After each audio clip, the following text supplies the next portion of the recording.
اس معالج کا نام چاہے پیر کہہ لو اس کو، چاہے شیخ کہہ لو، چاہے استاد کہہ لو، جو چاہو کہہ لو، اصل میں وہ معالج علاج کرنے والا ہے باطن کی بیماریوں۔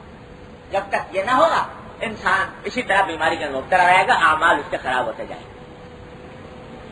اگر حسد دل سے دور نہ ہوا، حسد اور بغض دل سے دور نہ ہوا، کسی کو دیکھ کر اور جل رہا ہے کہ یہ مجھ سے آگے کیوں بڑھ گیا، اس کی ترقی کیوں ہو گئی، اس کو پیسے زیادہ کیوں مل گئے، یہ حسد دل سے دور نہیں ہوا۔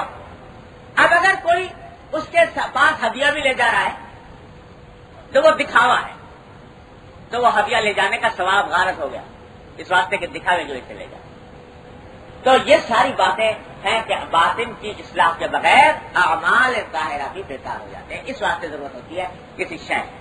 تو اب یہاں سے جو بات آگے شروع ہو رہا ہے، یہ اس کا تھوڑا سا تعارف تھا کہ آگے ان اخلاق کی درست کرنے کے لیے ایک ایک اخلاق کے جتنے شعبے میں نے بیان کیے ان سب کا بیان اس میں آئے گا انشاءاللہ تعالی، اور اس کے بارے میں نبی کریم سرور دو عالم صلی اللہ علیہ وسلم نے جو ہدایات دی ہیں وہ انشاءاللہ آئیں گی کہ اس کو حاصل کرنے کے لیے کیا کرنا چاہیے اور کن باتوں سے پرہیز کرنا چاہیے، وہ تفصیل اس میں آئے گی۔ اللہ تبارک و تعالیٰ اپنی رحمت سے اس کو ہمیں سمجھنے کی بھی توفیق عطا فرمائے، اس کو حاصل کرنے کی بھی توفیق عطا فرمائے۔ وآخر دعوانا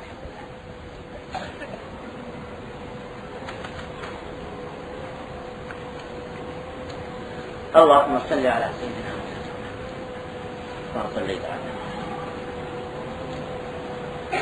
ربنا ظلمنا انفسنا وان لم تغفر لنا وترحمنا لنكونن من الخاسرين ربنا آتنا في الدنيا حسنة وفي الآخرة حسنة وقنا عذاب النار ربنا آتنا في الدنيا حسنة وفي الآخرة حسنة وقنا عذاب النار اللهم إنا نسألك التوفيق لمحابك من الأعمال وصدق التوكل عليه وحسن الظن بك اللهم افتح مسامع قلوبنا لذكرك وارزقنا طاعتك وطاعة رسولك وعملا بطاعتك یا ارحم الراحمین اپنے فضل و کرم سے ہمارے تمام گناہوں کو معاف فرما، یا اللہ ہمارے اعمال و اخلاق کی اصلاح فرما، یا اللہ اپنے رحمت سے ہمارے اعمال و اخلاق کی اصلاح فرما، یا اللہ ہمیں سیدھے راستے پر چلنے کی توفیق عطا فرما، یا اللہ ہر طرح کے شر اور فتنے سے ہمارے گھر والوں کی حفاظت فرما، یا اللہ ہر طرح کی معصیتوں سے، منکرات سے، فواحش سے، گناہوں سے ہمارے گھر والوں متعلقین احباب سب کی حفاظت فرما، یا اللہ جو خطائیں ہم سے ہوئی اپنی رحمت سے سب سے درگزر فرما، یا اللہ آئندہ گناہوں سے بچنے کی توفیق عطا فرما، یا اللہ اتباع سنت کی توفیق عطا فرما، یا ارحم الراحمین اتباع سنت کی توفیق عطا فرما، یا اللہ ہماری زندگی کو اپنی رضا کے مطابق بنانے کی توفیق عطا فرما، یا اللہ اپنی مغفرت کاملہ عطا فرما، اپنی رضا کاملہ عطا فرما، یا ارحم الراحمین اپنے فضل و کرم سے اپنی رضا کاملہ عطا فرما، یا اللہ اپنی رحمت سے اپنے فضل و کرم سے ایمان کے تقاضوں پر عمل کرنے کی توفیق عطا فرما، یا اللہ دین کی صحیح فہم عطا فرما، اس پر عمل کی توفیق عطا فرما، اس پر استقامت عطا فرما، یا اللہ اپنی رحمت اپنے فضل و کرم سے تمام حاضرین اور حاضرات کو ان کے تمام جائز مقاصد میں کامیابی عطا فرما، یا اللہ سب کی پریشانیوں کو دور فرما، سب کی مشکلات کو آسان فرما، یا اللہ اپنی رحمت سے اپنے فضل و کرم سے ہمارے معاشرے میں جتنی برائیاں پھیلی ہوئی ہیں اپنی رحمت سے اپنے فضل و کرم سے ان کو ختم فرما، یا اللہ بدامنی اور بے چینی کو دور فرما، یا اللہ اپنے سکون عطا فرما، اللهم انا نسألك من خير ما سألك من عبدك ونبيك محمد صلى الله عليه وسلم ونعوذ بك من شر ما استعاذ من عبدك ونبيك محمد صلى الله عليه وسلم ربنا تقبل منا انك انت السميع العليم وتب علينا انك انت التواب الرحيم وصلى الله تعالى على خير خلقه محمد وآله وصحبه اجمعين آمين برحمتك يا